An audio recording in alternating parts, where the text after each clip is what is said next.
من الشیطان اللعین الرجیم بسم اللہ الرحمن الرحیم انما یرید اللہ لیذھب عنکم الرجس اہل البیت ویطہرکم تطہیرا۔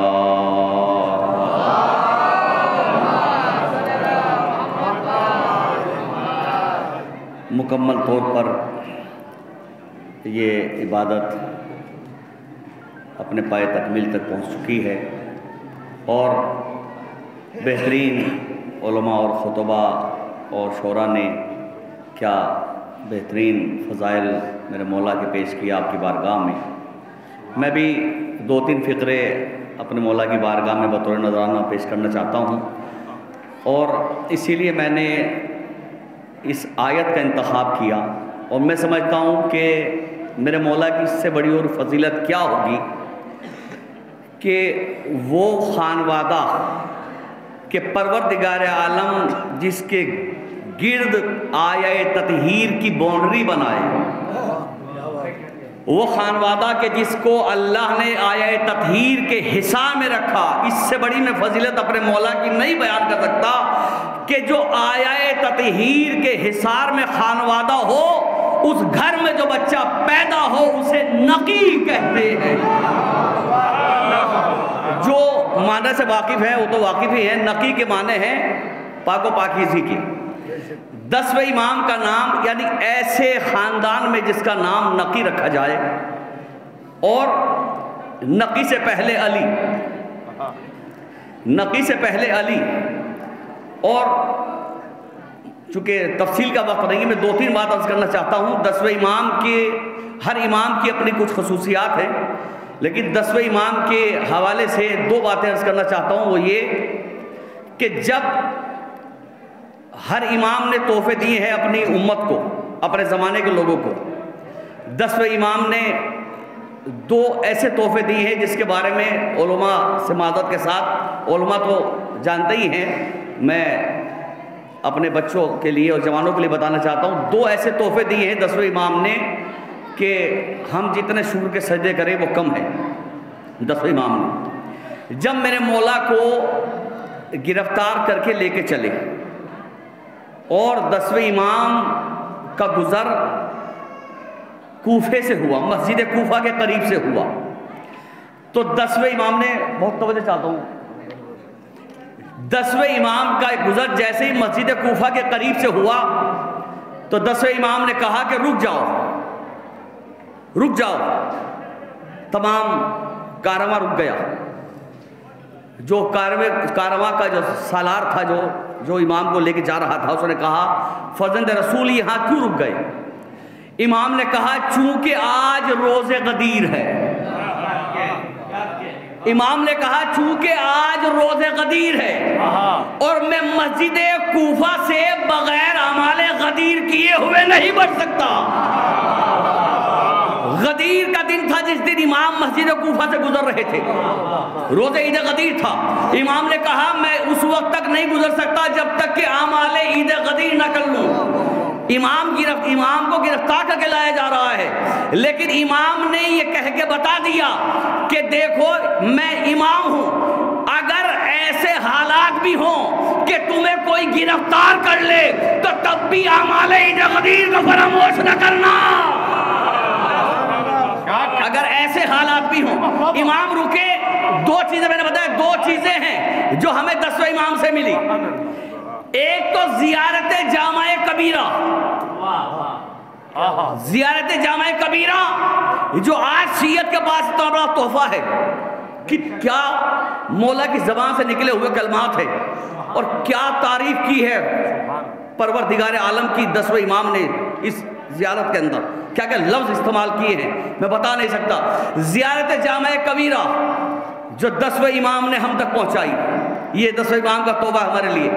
دوسرے اعمال عید غدیر میں، اس سے پہلے جب امام کو گرفتار کر کے لایا گیا، اس سے پہلے کسی نے نہیں پڑھا اسے، اس سے پہلے کسی نے نہیں پڑھا۔ جب 10ویں امام کو گرفتار کر کے لایا گیا اور مسجد کوفہ کے قریب سے گزرے، آپ نے اعمال عید غدیر انجام دیے، اور اعمال عید غدیر کے بعد آپ نے مولا امیر المومنین کی ایک زیارت پڑھی جو آج اعمال میں شامل ہے، غدیر کے اعمال میں آج شامل ہے وہ زیارت 10ویں امام نے پڑھی تھی اس وقت جب آپ کو گرفتار کر کے لایا جا رہا تھا مسجد کوفہ کے اندر۔ یہ زیارت جو اعمال عید غدیر کا جز ہے اس کے بغیر عمل مکمل نہیں ہوتا۔ اس کے اندر آپ نے مولائے کائنات کے فضائل پڑھے ہیں، مولائے کائنات کے فضائل پڑھے ہیں اور فضائل پڑھ کے بتا دیا کہ دیکھو نہ غدیر کو بھولنا، نہ میرے جد علی کو بھولنا، نہ میرے جد علی کے فضائل کو بھولنا۔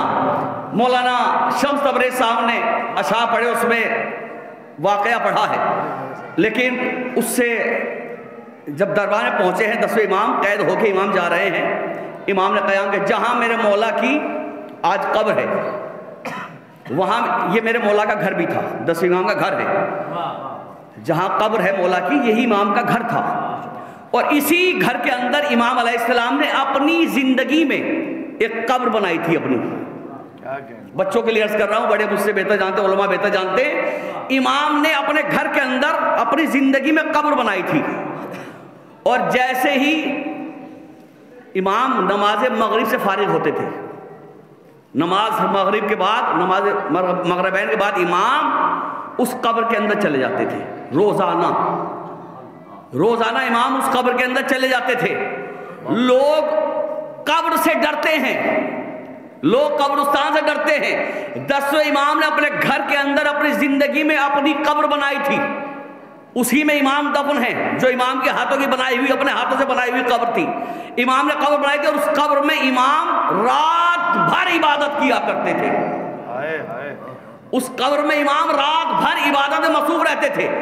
جب امام کو دربار میں بلایا گیا، مولانا نے واقعہ پڑھا ہے، جب متوکل نے بہت بڑے جادوگر کو بلایا اور اس سے کہا کہ ہم چاہتے ہیں کہ تو اپنا جادو فرزند رسول پر دکھا تاکہ ہمیں پتہ چل سکے، تاکہ ہم فرزند رسول کو نعوذ باللہ دربار میں بلا کر ان کی توہین کر سکے۔ کون ہے کہ جو امام کی توہین کر سکے، کس میں اتنی ہمت ہے؟ امام کو بلوایا گھر سے، امام قبر کے اندر بیٹھے ہوئے تھے، عبادت کر رہے تھے، آیا بلانے کے لیے، کہا فرزند رسول آپ کو متوکل نے بلایا۔ امام چلنے لگے تو ایک چاہنے والا امام کا جو بڑا فدائی تھا میرے مولا کا، ہر وقت امام کے ساتھ رہتا تھا، اس نے کہا مولا میں بھی چلوں گا۔ مولا نے بڑی معذرت حاصلہ، یہ جو دربار میں پہنچے ہیں اور جادوگر نے جادو دکھایا ہے اور روٹیاں اشارے سے گئی ہیں، یہ امام نے ہاتھ نہیں بڑھایا تھا، بہت ذمہ داری کے ساتھ یہ عرض کر رہا ہوں کہ یہ امام نے ہاتھ نہیں بڑھایا تھا۔ جب امام گھر سے چلے ہیں اور بلانے کے لیے آئے ہیں لوگ اور امام چلنے لگے، چاہنے والے نے کہا کہ مولا میں بھی آپ کے ساتھ چلتا ہوں، میں آپ کو اکیلا جانے نہیں دوں گا۔ مولا نے کہا میرے ساتھ چلو، لیکن میری شرط ہے کہ تم روٹی کی طرف ہاتھ نہیں بڑھاؤ گے۔ امام نے کہا میرے ساتھ چلو لیکن روٹی کی طرف ہاتھ نہ بڑھانا۔ اس لیے متوکل تو یہ سوچ رہا تھا کہ ہم نے جادوگر بلایا ہے، امام کو پتہ نہیں ہوگا، امام کو یہ بھی پتا تھا کہ روٹی کے ذریعے سے جادو کیا جائے گا۔ امام نے کہا چلو لیکن ہاتھ نہ بڑھانا۔ امام کا چاہنے والا ساتھ چلا اور وہی ہوا، جب امام پہنچے دسترخوان سجایا گیا، روٹی رکھی گئی، اور جب متوکل نے کہا کہ بسم اللہ، تو امام کے چاہنے والے نے اس نے ہاتھ بڑھایا، امام نے کہا تھا وہ بھول گیا، جیسے ہی ہاتھ بڑھایا وہ اس نے روٹی کے اوپر جادو کیا۔ امام نے بغیر کسی کو متوجہ کیے ہوئے کہا کہ جو بھی ہے وہ باز آ جائے، نام نہیں لیا، کہا جو بھی ہے وہ باز آ جائے، لیکن وہ باز نہ آیا۔ پھر اس نے جادو کیا، اور تیسری مرتبہ آپ سن چکے ہیں واقعہ اشعار میں بس ایک فقرہ کرنا چاہتا ہوں۔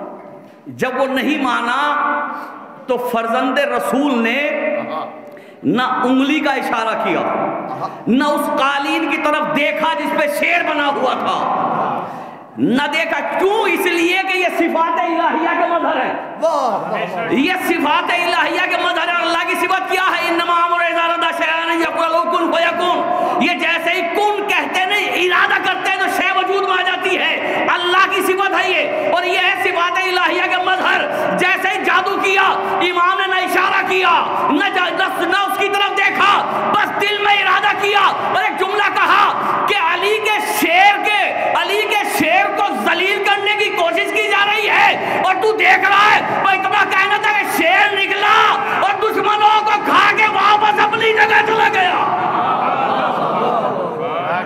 جتنے دشمن تھے سب کو نکلا اپنی جگہ چلا گیا. اور جاتے ہوئے شیر نے کہا فرزند رسول اگر اجازت ہو تو متوکل کو بھی اپنی خوراک بناؤں. عربی میں کہا. متوکل نے سنا, متوکل نے یہ سنا, اور جیسے یہ سنا دوڑتا ہوا آیا کہ فرزند رسول مجھے معاف کر دیجئے, اس سے کہیے کہ یہ اپنی اصل حالت پہ چلا جائے. امام نے اشارہ کیا, وہ اپنی اصل حالت پہ چلا گیا. اگر امام ہلکا سا اشارہ کر دیتے, اگر اجازت ہو تو ایک روایت عرض کرنا چاہتا ہوں. کتنے بڑے کتنے دشمن تھے. میں یہ کسی مجلس سے پڑھ چکا ہوں یہ بات, یہ روایت ابھی. بس ایک جملہ عرض کرنا ہے. امام کو لوگوں کی نگاہ میں ہلکا کرنے کے لیے امام 20 برس کی عمر میں امام کو 3 قید خانے میں رکھا گیا. 3 قید خانے بدلے گئے امام کے 20 برس کی عمر میں. اور ایک قید خانہ ایسا تھا کہ جس میں امام کو رکھا گیا. بس آخری بات ہے یہی سے بددعائیہ کلمات. جہاں امام کو رکھا گیا وہ ایسی جگہ قید خانہ تھا کہ جہاں شریف لوگ جس بازار سے گزرتے ہوئے اپنی ذلت سمجھتے تھے, ایسی جگہ امام کو قید رکھا گیا جہاں شریف لوگ جاتے نہیں تھے. امام قید ہے. ایک چاہنے والا امام کا اپنے آپ کو چادر میں چھپائے ہوئے امام سے ملنے کے لیے آیا. اور آنے کے بعد رونے لگا. کہا مولا ایسے مقام پر آپ کو رکھا گیا, میرا کلیجہ ٹکڑے ہو گیا. مولا آپ کو ایسے مقام پہ قید کیا گیا ہے, آپ کے دشمن نے ایسی جگہ رکھا ہے. امام مسکرائے. کہا رو کیوں رہا ہے؟ توجہ, رو کیوں رہا ہے؟ کہا مولا میرا کلیجہ ٹکڑے ہو گیا کہ جن کی شان میں آیت تطہیر نازل ہوئی ہو, جو آیت تطہیر کے مصداق ہوں, انہیں ایسے مقام پہ رکھا جائے. امام نے کہا کہ ذرا میرے قریب آ. امام نے اس کے چہرے پہ ہاتھ پھیرا. جیسے امام نے اس کے چہرے پہ ہاتھ پھیرا تو اس نے دیکھا کہ جنت کا باغ ہے, خادم خدمت کرنے میں مصروف ہیں, دودھ کی نہریں بہہ رہی ہیں, امام بیٹھے ہوئے ہیں, بہترین محل ہے. کہا مولا یہ کیا ہے؟ مولا یہ کیا ہے؟ کہا جو تو نے دیکھا وہ اصل نہیں ہے, اصل یہ ہے جو تو دیکھ رہا ہے. جو اس سے پہلے تو نے دیکھا وہ اصل نہیں تھا, اصل یہ ہے جو تو دیکھ رہا ہے. کہا مولا یہ کیا ہے؟ کہا ہم جہاں بھی جاتے ہیں اپنا ماحول ساتھ لے کر جاتے ہیں. ہم جہاں بھی جاتے ہیں اپنا ماحول ساتھ لے کر جاتے ہیں. ہم جہاں بھی جاتے ہیں اپنا ماحول ساتھ لے کر جاتے ہیں. اب جو لوگ یہ کہتے ہیں کہ ہم کیسے مان لیں, مجلس میں جناب سیدہ آتی ہیں, مجلس جنت بن جاتی ہے, گھر جنت بن جاتا ہے, محفل میں اہل بیت آتا ہے, محفل جنت بن جاتی ہے, ہم کیسے مان لیں؟ ارے مولا نے کہا تو ہے کہ ہم جہاں جاتے ہیں ماحول ساتھ لے کے جاتے ہیں. جب شہزادی مجلس میں آتی ہے تو جنت ساتھ لے کے آتی ہے. جہاں اہل بیت جاتے ہیں اس مقام کو, اس جگہ کو جنت بنا دیتے ہیں. یقیناً اس جشن میں اہل بیت علیہ السلام تشریف لائے ہیں. اس جشن کی روحانیت بتا رہی ہے کہ یہاں ضرور مولا تشریف لائے ہیں. دعا کرتے ہیں